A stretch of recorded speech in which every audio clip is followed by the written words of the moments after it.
First thing first, guys, I would like to welcome you all back to the channel. I would like to really appreciate the reaction from the last video. Can you just grow from there and like literally build and like become a big community? And I love the engagement. I love the reaction. Can you like remember to hit the subscribe button, because so that the video can reach more people, and more people can actually be able to get what you guys are getting from the content. But yeah, what I wanted to talk about today, guys, it's a common subject in our country, South Africa.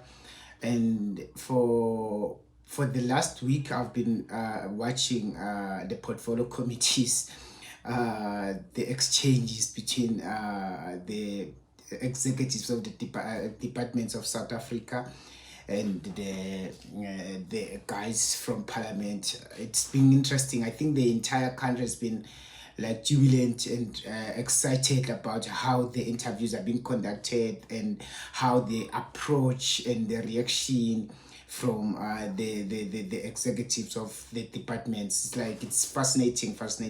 So, but frankly, I was like, I'm not going to react. I'm not going to react to these videos. Sorry, I'm just yeah. I was like, I'm not going to react to these videos, because like what's there to react to? Because it's just a portfolio committees. The executives have to account for what they did the previous financial year with their finances in terms of their recruitment processes and stuff like that.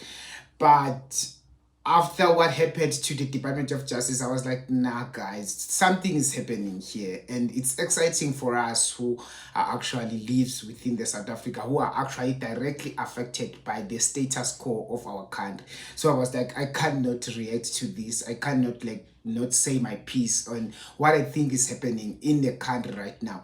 First thing first, like I said before, what we have seen of lately is that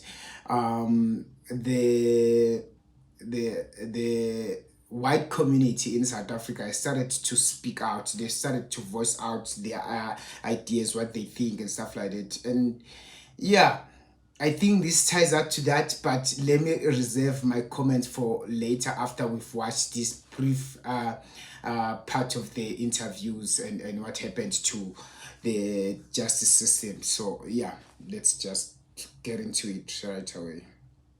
Or misconduct, including corruption, fraud, absenteeism, and maladministration. The department says it looked into more than 220 cases, with most of them having wrapped up already. Let's speak now to the Justice Department's Deputy Director General, Charles Mohalaba, who joins us in studio tonight. DDG, good evening to you, and thank you very much for your time. 54 officials in total. Yes. Have been dismissed from the department. Let's quickly deal with the various offences. Yes. And how serious were these? Thank you for inviting us to a program today, Oli. As a Department of Justice, we take these acts of misconduct by the officials of the department very, very seriously. As you have indicated earlier, absenteeism, alcohol abuse, insubordination. But then there's quite a number of cases that involves acts of fraud, acts of corruption across the service centers of the departments, be in the courts, be in the master's office, and some of the centers where justice is being dispensed. And we've taken a position that we are going to have a zero tolerance approach to these matters. Yeah. And where matters of this nature are detected, certainly the department is going to be taking action, which then led to the numbers that you see and the official statement which has been issued by the department in this regard. The master's office, it appears to have been the site of corruption, yes, or where, as the term would go, where the eating has been. The understanding is that the Director General has even had instances where he is called by external parties, people who are not within the department, to say to him, why have you suspended so-and-so? Bring them back. Yes. Otherwise, there'll be trouble for you. Talk to us about that master's office. How many people have been dismissed relating to issues involving the master's office? Yeah. Well, I may not have the numbers of the people who have been dismissed at the master's office, but I think it's important, Xolo, that we indicate to yourselves and the viewers out there that the Director General, Advocate Doc Mashabane, since his appointment as a Director General, has been fighting this battle. A lot of matters were reported to the law enforcement agencies. There has been investigations that have been completed. As we speak to you and the nation today, we can confirm that the SIU has concluded some of the investigations that have been undertaken by the SIU. And in fact, we can report today to the nation that there are people who have been charged. There are people who have been dismissed. Charged? Yes. Criminally charged, internally charged within the organization. And those people are now undergoing disciplinary action.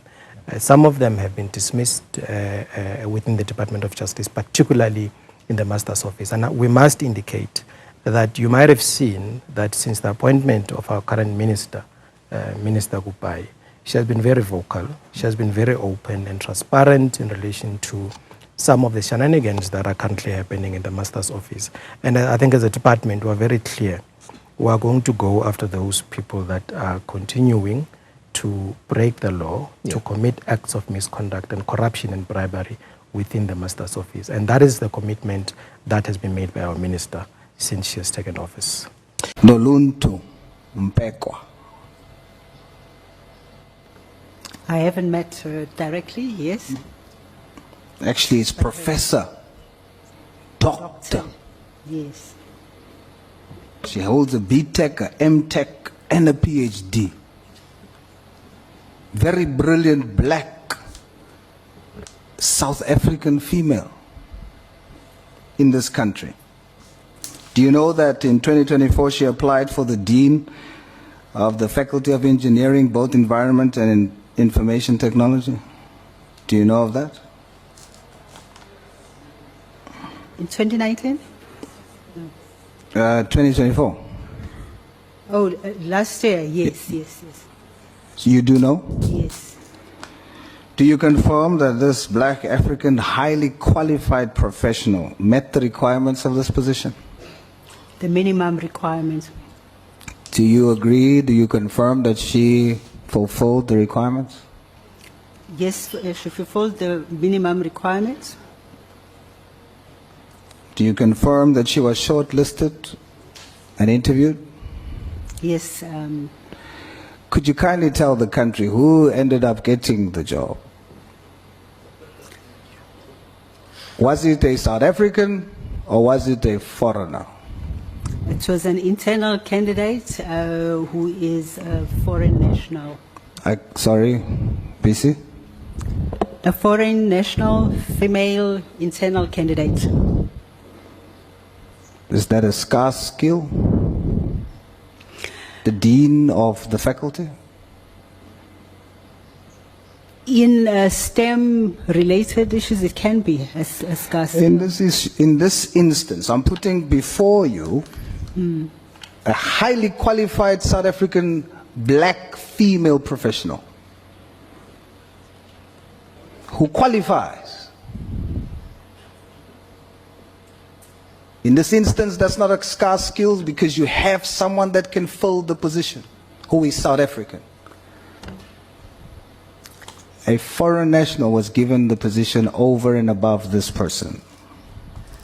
If I may also answer this, that process was opened twice, precisely also because of the pool of applicants that we had, where we wanted to make sure there is enough diversity in terms of female representation, South Africans, and No, especially VC, also because of you see, I've been the very kind of patient with faculty. you, and I've allowed you to patronize me on many occasions. This time I'm not going to allow it. What you have here is the position of dean is open.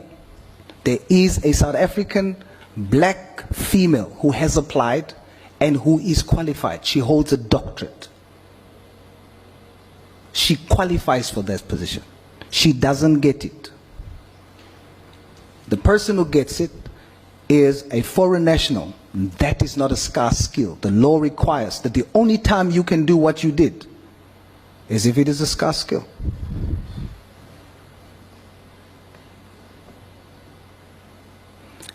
You disregarded, your institution disregarded a black female professional. There's no way around that. And whether you believe it or like it or not, CUT appears to be favoring foreign nationals above South Africans, even if they are qualified. And that's what that same stat in that faculty speaks to, of 15% of foreign nationals. And when we go there, even in your other slides, when you speak about junior lecturers and all of that kind of stuff, we will see. Now, you heard me talking about money, and I'm very clear on what I want to know. I want to touch on a lot of things, Jan. The first thing I want to touch on is that your financials reflect 41,041 Rand across 2 years for NSA condolences. What is that?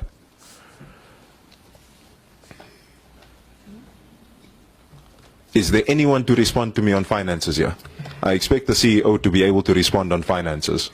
Honorable Member, I have to check the document that you're talking about. You can't check a document. You can't come to a portfolio committee that represents the people of South Africa and say you must check a document. You are a CEO and you are supposed to know what is inside of your document. So please explain to me and the 250 South Africans watching now and the hundreds of thousands that are going to watch, what is NSA condolences? You spent 41,000, you ought to know. The only thing I can remember at the top of my mind is the players that, well, netball players that died. That's what I remember at the top of my mind. You spent 41,000. What did you use it for? Honorable Member, with due respect, can I get back to get the details? Because this is not for this financial year. No, you are correct. It's not for this financial year. It's for the 2024-2023 financial year. At the financial years that ended in 2023 and 2024. Exactly, Honorable Member. I was employed in October 2023 and I wanted to be given an opportunity to go and check, and I will report back. So you didn't do your homework before the portfolio committee? You present us a report, you don't do your homework on the report. What can happen?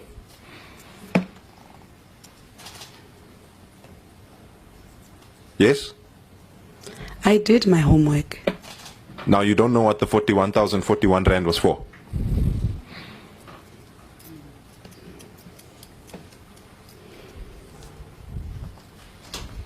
Can I humbly request that I go and check those details, Honorable Jacobs?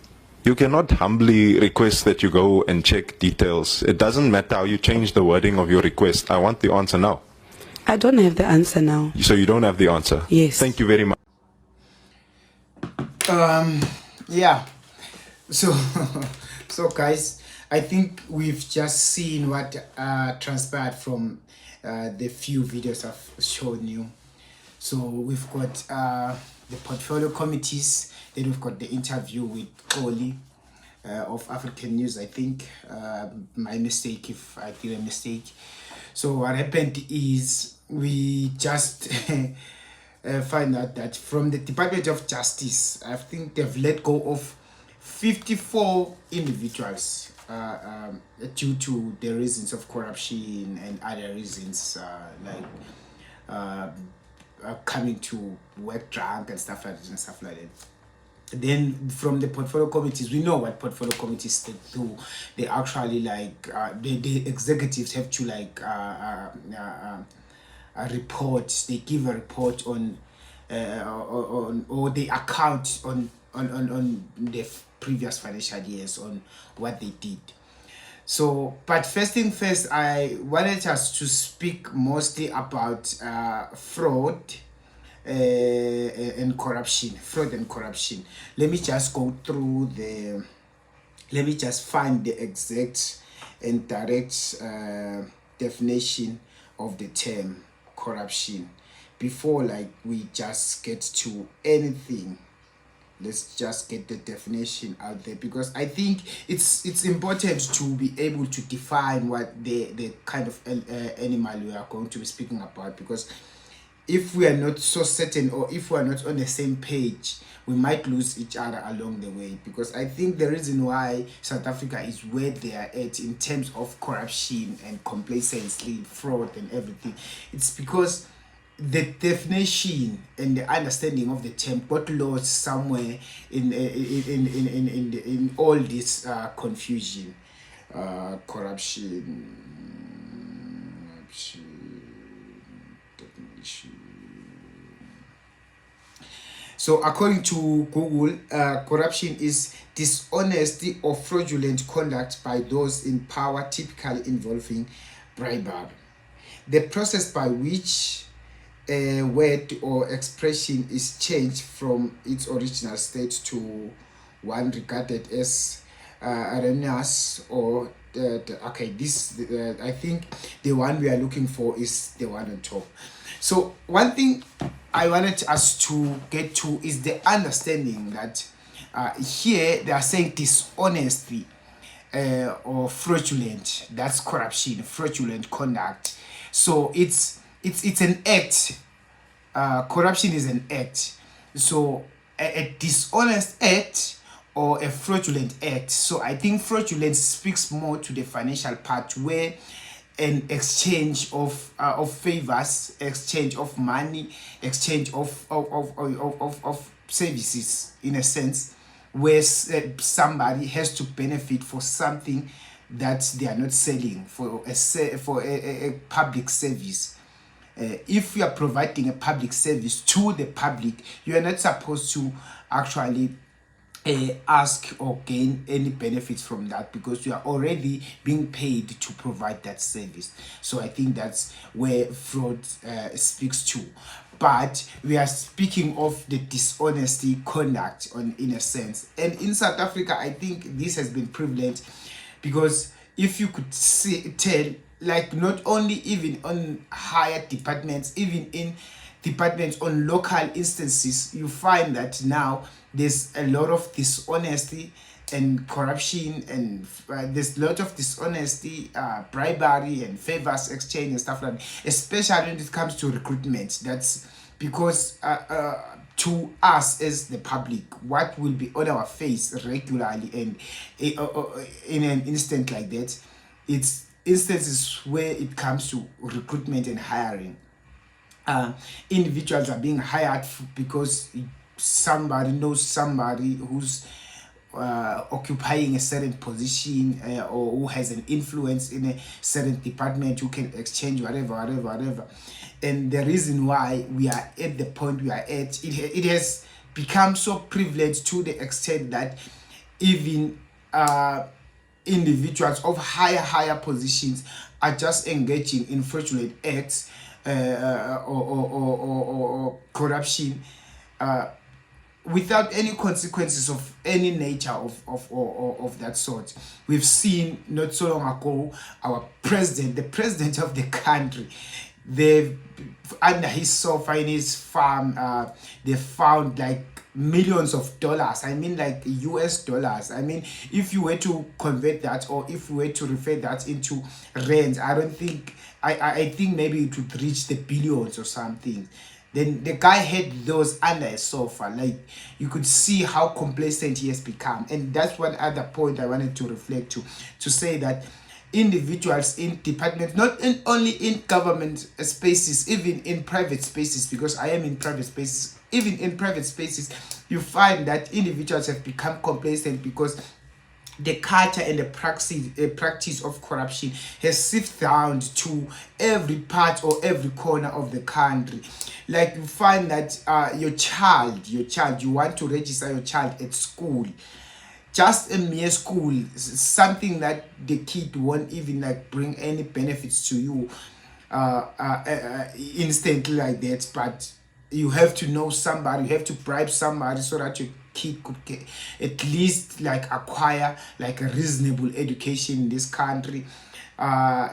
We've got mass unemployment of graduates, people who qualifies, of which the portfolio committee under transformation under the Department of Higher Education with I don't know, it's Mr. Sals or Dr. Sals was speaking to say that we've got so much talents and people who qualifies for uh, big positions in this country, but they are not being recognized for a mere reason that individuals favors their own, or they favor individuals which they themselves believe that maybe they are better than South Africans. And you like, why is that? Because remember, guys, for some of us, we don't have any other choice. The education system that the country provides is the only kind or type of education that you can access. To be able to access the top tier or a high grade education system, you need to have a lot of money, and some of us do not have such money. So the legal education that we have, that's the education that we can access, and they are the very same individuals who are in power who are actually providing this kind of education system. And at the end of the day, they are the very ones who are like, no, we won't hire these people, their education system is flop and what. Like, who made the education system to be like that? Who actually may decrease the passing rate from 50% to 30%? Who actually introduced all these ridiculous rules at high schools where a learner doesn't have to repeat a grade twice? Who said you should hire individuals who haven't like went to tertiary to study for education to actually be professional teachers? Right today, you come to a school, you find that more than 50% of the educators in that school do not actually have the qualifications. And you're like, why is that? It's because the department hasn't given us a post and what. You're like, if these guys are doing this to the education system, and the education system provides individuals who are like this, who are uneducated and stuff like that, who do you expect to hire these people? So I feel like that's what's actually affecting us the most in this country. Like, people who are supposed to be game changers, people who are supposed to be driving progress and development, are actually complacent. I'm not even surprised if you find that in the Department of Justice, just imagine, in the Department of Justice, these are the individuals who are supposed to actually hold us accountable in being in being responsible in this country. You find an individual comes to work and they're drunk. Like our policemen and soldiers, guys, they've got umkhaba. Like, these people have got umkhaba. If today I were to run against them a 100-meter race, I would get them like they were not even in the competition. And these are the individuals who are supposed to be chasing down our street criminals, like literal criminals who are high tier murderers for that matter.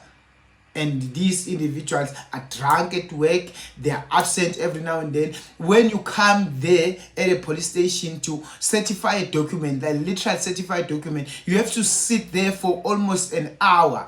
And this, it's not like individuals are not there. Some of them are chatting behind the counter. Some of them, maybe they are sitting there filling up their own documents. Like, you can't like just spare 2 minutes, 5 minutes to service the public. The people who you have been hired to service, to just assist them. Okay, you are here to certify 2-3 documents. Let me do that quickly so that I can come back and focus on my thing. Or let me just, like, they're drinking tea, guys. These people are sitting there drinking tea, and you are out there waiting. You are losing close to an hour, 2 hours, because remember, there's travels after that of your precious time. Maybe you have to go and queue somewhere where you find that lines are so long, queues are so long, because even the government individuals are so complacent, guys. They are so complacent to the extent that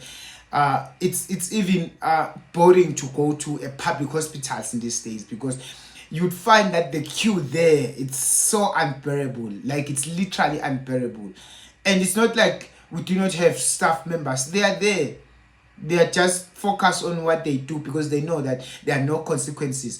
And I so wish and pray that these committee portfolios actually go through and actually circulate to all the government departments, all health, justice, higher education, sports, arts and culture, name it, everyone. Let them account. Let them be embarrassed in front of cameras, in front of the entire nation, even if they are old. Because I've heard some individuals on the socials saying, yeah, these are young boys. How can they disrespect our elders like this? These are old people. Well, how can they ask them questions like this? No, these elders are the very same individuals who have corrupted and actually distracted and destroyed our country to the bits. Today we can't inherit anything. We can't compete on anything in this country because these individuals, they've only been focused on themselves. They've only been focused on feeding their own families, their friends, children, and only themselves, building and creating their own wealth, making sure that when they retire, they've got enough money on themselves, even if the government is paying their retirement fee. But they loot, they do all this kind of ridiculous corruption in our system, and they're actually destroying the system. If it were up to me, we'd get rid of all of them and actually change these systems and actually make it a point that we hire young individuals and committed individuals, people with morals, ethics, and honesty, who are actually going to commit themselves in making sure that our government institutions, our public services are actually functional and competent. But yeah, guys, so that's just my take on this, and I'm glad such things are happening. I'm not happy that some individuals are losing their job, but if as an individual you won't respect your space of work, the one place that fits you and your family, you are deserved to lose that job. We deserve to lose that job. And I'm like, yeah, if that's what it takes to actually fix the system, let us go through that extreme. Let us make sure that these individuals actually take accountability for what they do. Thank you. Next time, please join me. Make sure that you hit the subscribe button. Make sure that you tune in. Spread the word, spread the videos to as more people, so that we can all come together and engage on this topic, so that you could try to rescue and actually fix the country. I love you. Thank you.